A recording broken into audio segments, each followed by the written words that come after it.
And then I thought it was funny yesterday, they gave me 2 pregnancy tests. I'm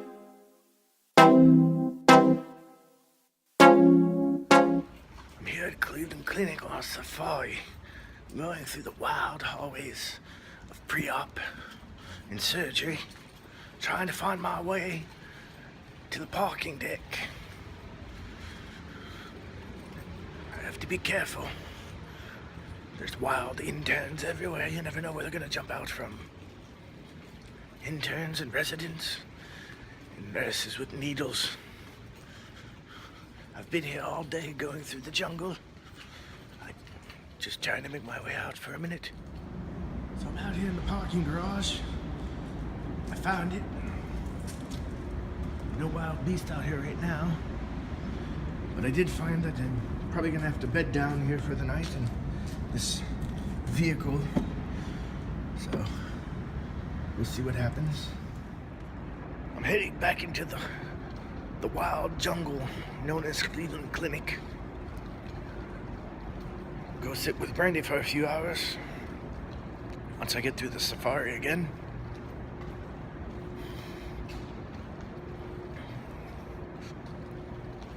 It's very dangerous here. They're always looking for somebody to do a transplant on. Located a form of transportation known as an elevator. I now must make it to the 8th floor. While the ride is perilous, I know I can do this.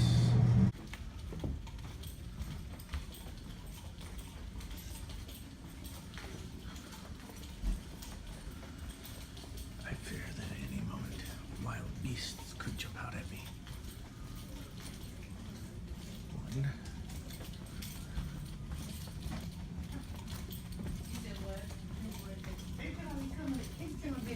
She coming in and put the tabs on.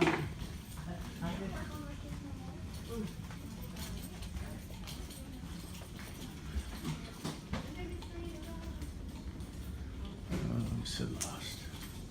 100.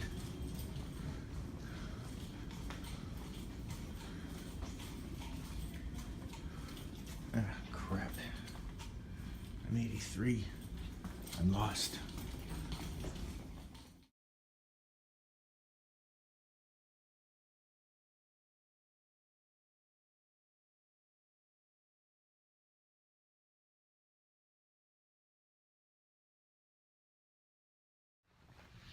Hi guys, you're probably wondering, why is she in the hospital? Still.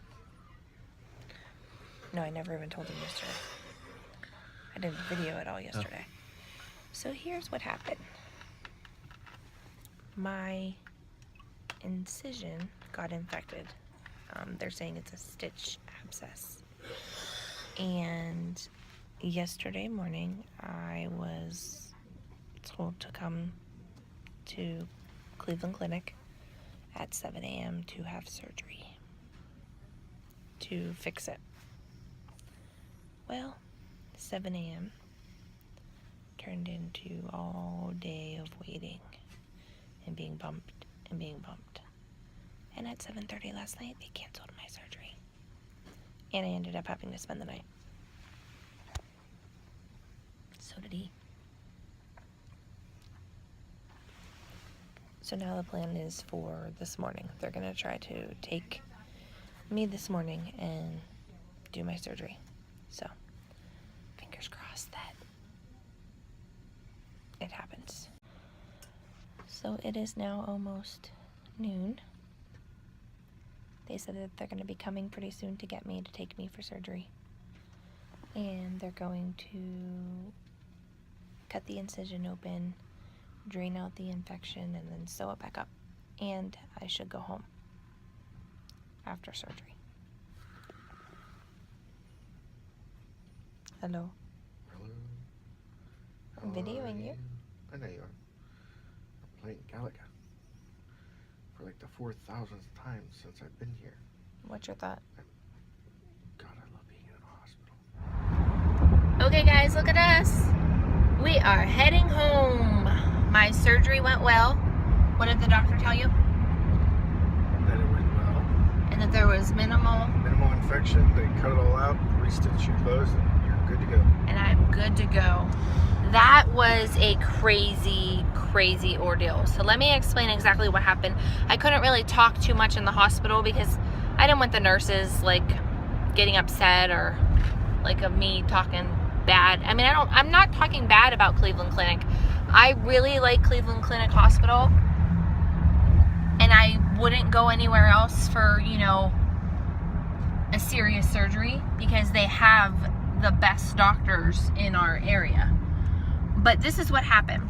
So I had a hip replacement on October 19th. I am healing well from the surgery as far as the hip goes. I'm moving, I'm walking. Pretty much, I could probably almost run and still feel great. Everyone is very impressed with how well that I am recovering from having a total hip replacement. But there was a little part of the incision that got what they call a stitch abscess. It got infected.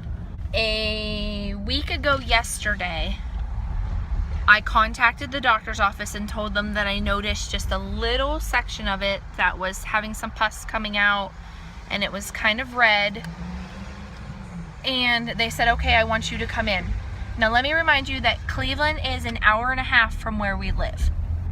So I drove an hour and a half, went to Cleveland so they could see the incision, and they said, okay, yes, it's a stitch abscess. And I had to see like the physician's assistant because for some reason my doctor wasn't there. I don't know if he was on a conference but he like wasn't in the office for the day. And she's like, let me put you on an antibiotic for a week. Which I was kind of upset about because one, she like didn't touch it, she just looked at it for 2 seconds and said, let me put you on an antibiotic. There's a system on my phone where they'll check in with me every couple days and I have to answer questions. And I noticed on that little app, there's like where I can take pictures of like my incision and stuff and I can send it to them. So I didn't understand why they didn't let me do that. Like, why couldn't I take a picture of it, send it to them, and then she say, okay, let me call you in an antibiotic. Instead, I had to drive an hour and a half there. I saw her for 10 minutes, and then I had to drive an hour and a half back home. So anyway, I took the antibiotic for a week, and it got a little bit better, but not much. So then I went back on Thursday and saw my actual surgeon. And immediately he said, this doesn't look good. You need to be admitted and have surgery. I said, you tell me what time to report. I'll come back first thing in the morning. You can do surgery. So they told us to report back at 7 a.m. on Friday, which we did. We get there. They said, oh, you're not on the schedule yet, but somewhere in the day they're going to put you on the schedule. You know, just have a seat and relax. Well, then 7 o'clock turns into 10 o'clock, and they say, okay, we got you on the schedule, but it's not going to be until 6 o'clock tonight. Okay, I understand. I'm an add-on. These things happen. Then they take me back to a room around 1:30, start to, like they do the IV, they get me all dressed, and they said, we're just going to let you stay in this room until it's time. That way you can rest, you can lay in the bed, you can watch TV. And then I waited, and I waited, and I waited. And finally, about 7:30 last night, on Friday night, here comes my doctor. And I could tell as soon as he walked in the room, just the look on his face, that my surgery was not happening. I was being canceled. And they said like they had a bunch of cases, like traumas that came in. There was someone that was in the ICU that needed orthopedic surgery. And okay, yeah, those were serious cases. And mine was a little abscess stitch thing. But I was worried about the infection spreading. So that's why I was really getting upset. And I was starving. I hadn't eaten anything, so I was starving. They finally take me to a room for the night. They feed me, which it was gross, but it was food, so I ate. And then this morning, sorry, I keep looking at the road because my husband is driving on the turnpike and people are crazy and I don't want to get in a wreck. So this morning at 7:30 in the morning, one of the, I don't know if he was a resident or an intern or an actual doctor with their group. What was he?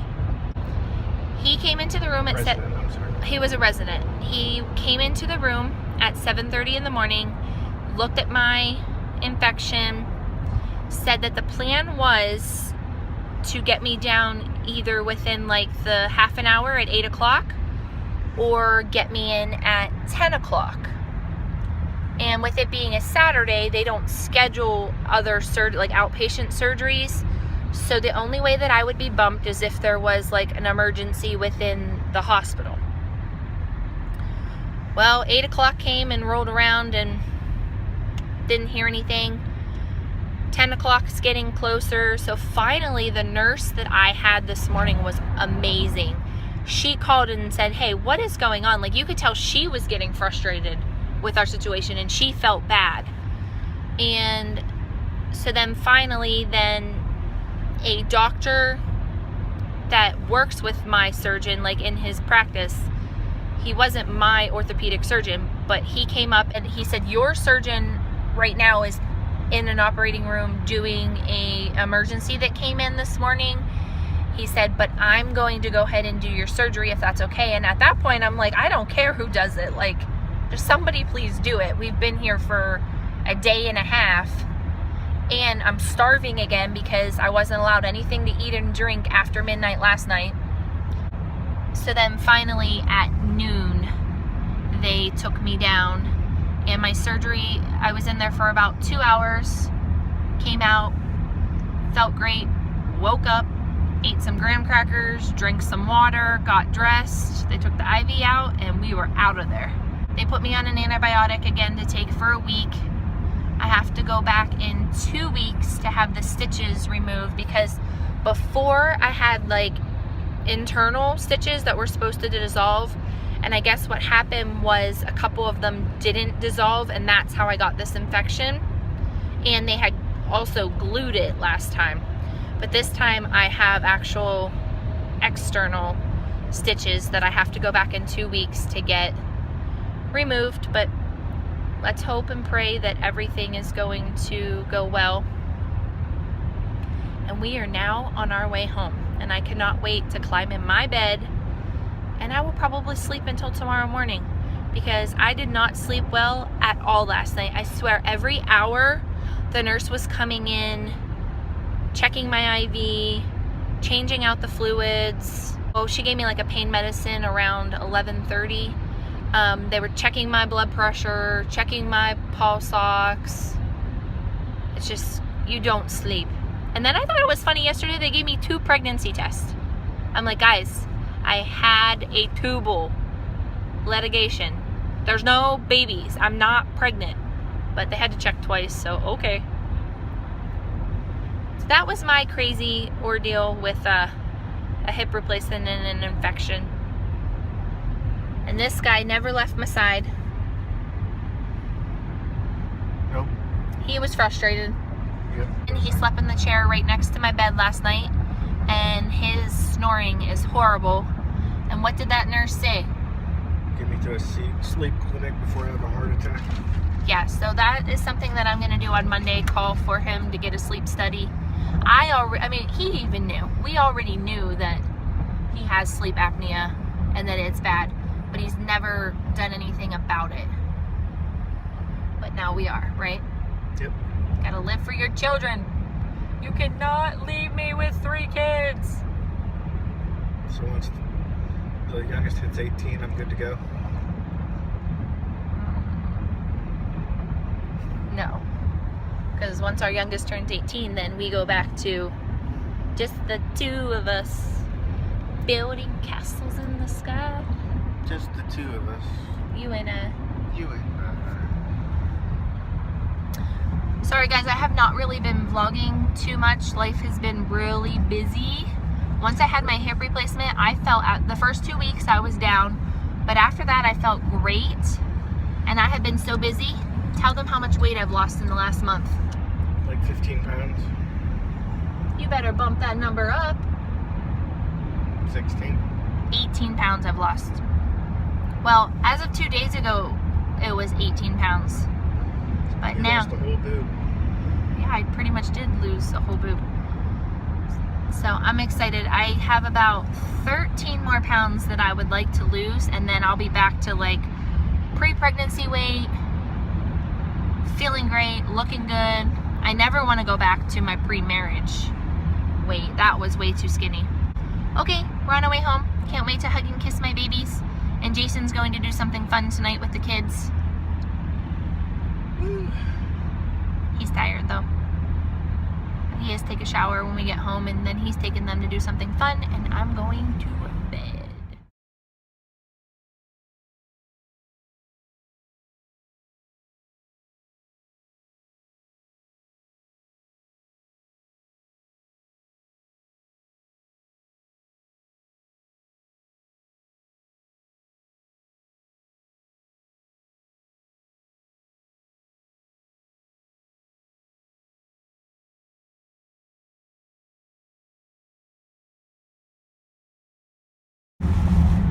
And we are coming home to a snowstorm. Our first snowstorm of the winter. But then look over there.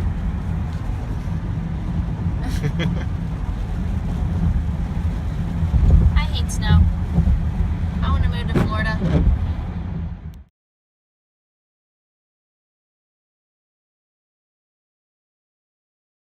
Thank you guys so much for watching. If you like this video, give it a thumbs up.